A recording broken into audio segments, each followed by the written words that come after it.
पारस एक खिलौने वाले की दुकान पर खड़ा था। अभी अभी उसका रिजल्ट आया था जिसमें वह फर्स्ट डिवीज़न में पास हुआ था। उसके पापा श्रीकांत जी उसे लेकर पास ही के खिलौने की दुकान पर ले गए। वहाँ पारस ने बहुत से खिलौने देखे लेकिन उसे कुछ समझ नहीं आ रहा था। बहुत देर बाद उसे दुकान पर एक मुखौटा दिखा जो कि एक मुस्कुराते हुए आदमी का था। उस मुखौटे में कुछ ऐसा था कि पारस उसे देखता ही रह गया। जैसे उस मुखौटे ने उस पर जादू कर दिया। पारस अपने पापा से उस मुखौटे को लेने की जिद करने लगा। श्रीकांत जी, बेटा इसका क्या करेगा? कोई खिलौना ले ले। देख कितनी अच्छी कार है, रिमोट वाली। पारस, नहीं पापा, मुझे बस यही चाहिए। हार के श्रीकांत जी ने उसे वह मुखौटा खरीद कर दे दिया। दोनों घर के लिए चल दिए। कार में बैठकर पारस ने मुखौटा लगाया और सामने वाले शीशे में देखा। उसमें वह काफ़ी डरावना लग रहा था। उसने झट से उसे उतार दिया। पापा, क्या वो अपनी शक्ल देखकर डर गए? यह कहकर पापा जोर से हंसने लगे। पारस, मैं किसी से नहीं डरता, वो बस पहली बार लगाया था तो अजीब सा लग रहा था। पारस ने मुखौटे के पीछे की सीट पर रख दिया और खिड़की से बाहर देखने लगा। तभी उसे काली हुडी पहने एक आदमी दिखाई दिया जिसने वही मुखौटा पहना था। वह पारस की ओर हाथ हिला रहा था। पारस, पापा देखो, वह आदमी जिसने मुखौटा पहना है मुझे बुला रहा है। पापा ने देखा लेकिन वहाँ कोई नहीं था। पापा, कहाँ है बेटा? कोई भी तो नहीं है। लगता है तुम इस मुखौटे से डर गए हो। अगर ये तुम्हें पसंद नहीं है तो इस बार बाहर फेंक दो। पारस, नहीं पापा, ये तो मैंने बहुत मन से खरीदा है। इससे मैं अपने दोस्तों को डराऊंगा।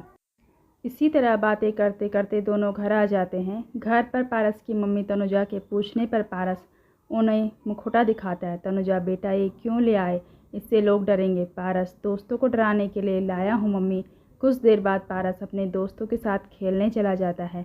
वह मुखौटा अपनी शर्ट के अंदर रख लेता है। उसके सभी दोस्त पास के मैदान में क्रिकेट खेलने के लिए इकट्ठे हो जाते हैं। तभी वह मुखौटा पहनकर सभी को डराने लगता है।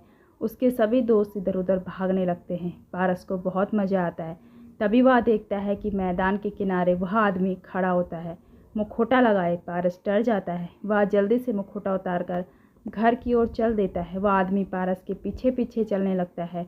कुछ देर में वह पारस के सामने आ जाता है। पारस डर के आंखें बंद कर लेता है और मुखौटा फेंक देता है। वह आदमी मुखौटा उठाकर उसे अपने कपड़े से साफ करता है। आदमी, बेटा डरो नहीं, मैं तुम्हें नुकसान नहीं पहुंचाऊंगा। पारस, ये मुखौटा तुम रख लो पर मेरा पीछा छोड़ दो। आदमी, बेटा मैं तुम्हें डराने नहीं आया हूँ, एक बात मेरी बात सुन लो। वह आदमी पारस को लेकर एक किनारे बैठ जाता है। फिर वह अपना मुखौटा उतारता है। पारस, अरे आप तो बिल्कुल हमारे जैसे दिखते हो, लेकिन आप इतने बड़े होकर मुखौटा पहनकर क्यों घूमते हो? आदमी, बेटा मैं एक जोकर का काम करता हूँ। बच्चों की पार्टियों में जोकर बनकर सबको हंसाता था। जहाँ बच्चों के साथ बड़े भी मेरा मजाक उड़ाते थे। मुझे इसके अलावा कुछ और नहीं आता। एक दिन मैं बर्थडे की पार्टी में अपने करतब दिखा रहा था। उस पार्टी में मेरा छोटा सा बेटा भी आया था। मुझे उसके बारे में पता नहीं था। तभी मेरे हाथ पर बंदी घड़ी ने उसने मुझे पहचान लिया। उसने मेरा मुखौटा हटा दिया। वह रोने लगा और पार्टी छोड़कर भाग गया। मुझे बहुत दुख हुआ। उसे बुरा लगा कि उसके पापा जोकर हैं। तब से वह मेरे से बात नहीं करता। मैं चाहता हूँ कि कुछ और काम करूँ लेकिन मुझे कोई काम नहीं मिलता। उस दिन जब तुम यह मुखौटा खरीद रहे थे तो मैंने सोचा क्यों ना अपने बेटे से तुम्हें मिलवाऊँ, जिससे वो अपने पापा से नफ़रत ना करे। उससे लगता है कि और भी लोग मुखौटा पहनते हैं। पारस, बस इतनी सी बात है।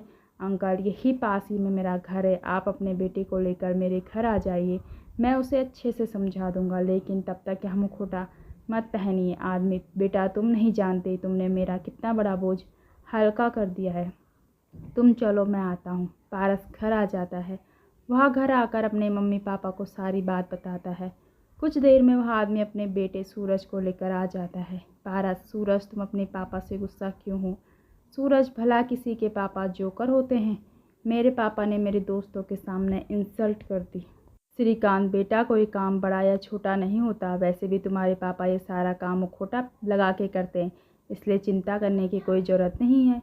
उन्हें कोई पहचानता नहीं। उसके बाद पारस सूरज को मुखौटा दिखाता है। उसे पहनते ही पारस का चेहरा ढक जाता है। सूरज भी मुखौटा पहनकर देखता है। तनुजा, बेटा आपके पापा बहुत महान काम करते हैं। बच्चों को हंसाने का ऐसा हर कोई नहीं कर सकता।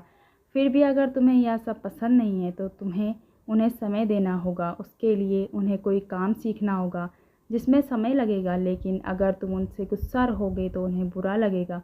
यह सूरज सुनकर रोने लगा और अपने पापा से लिपटकर माफ़ी मांगने लगता है। श्रीकांत जी, भाई साहब, आप कल से जब भी आपके पास समय हो मेरे ऑफिस आ जाना। वहाँ मैं आपको अकाउंट का काम सिखा दूँगा। 2-3 महीनों में ही आप सीख जाएंगे। इससे वह खुश हो जाता है। पारस और श्रीकांत जी का धन्यवाद करके अपने घर की ओर चल देते हैं। श्रीकांत जी, बेटा, कोई भी खिलौना आज तुम्हें वो सीख नहीं देता जो इस मुखौटे ने तुम्हें दी है। ये आज तुम महसूस कर रहे होंगे। पारस अपने पापा से लिपट जाता है।